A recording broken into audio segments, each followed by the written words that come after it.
On connaissait les robots de cuisine qui mélangent les ingrédients à notre place. Voici maintenant à Nice le robot humanoïde qui fait carrément la recette tout seul. Alors j'ai vu la démo et on a mis la vidéo sur Twitter, #EAMatin et sur europe1.fr et c'est de la science-fiction. Vous imaginez une cuisine aménagée classique, sauf que 2 bras robotisés descendent au-dessus du plan de travail. Ils se mettent à attraper les casseroles, couper, mélanger, rissoler, etc.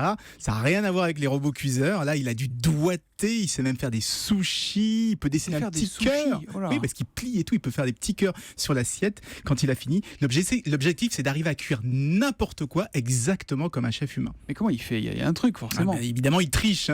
En fait, il y a un vrai chef qui a déjà fait la recette. Chacun de ses moindres mouvements a été enregistré et ils sont simplement reproduits par le robot. C'est le même principe. Vous savez, des robots industriels, les bras articulés, là, oui. vous savez, qui sont capables de peindre. Et ça permet comme ça d'avoir une voitures, là, notamment, parfaite dextérité et des mouvements ultra fluides. Alors, ce robot cuisinier, on le doit à des Anglais, de Mollet Robotics. Alors, c'est évidemment du haut de gamme, puisque le premier prototype coûte la bagatelle de 60 000 €. Ah, ça fait cher le velouté de courgette, là, pour le coup. Mais l'objectif, c'est d'arriver à le commercialiser autour de 15 000 € pour vraiment concurrencer, là, cette fois, des chefs humains. Bon, on sait quand est-ce qu'il arrivera dans nos cuisines, ce robot ? On parle du commercialisation en 2021. Le Picard chez Julie, ça va un moment, si vous voulez.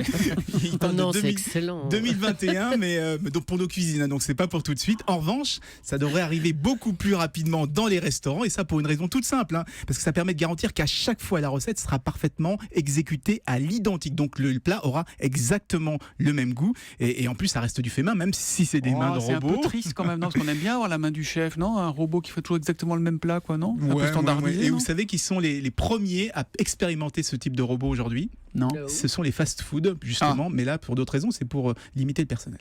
Rien ne remplacera la main humaine quand même dans la cuisine. Merci Anissé, on vous retrouve demain matin à 7h10.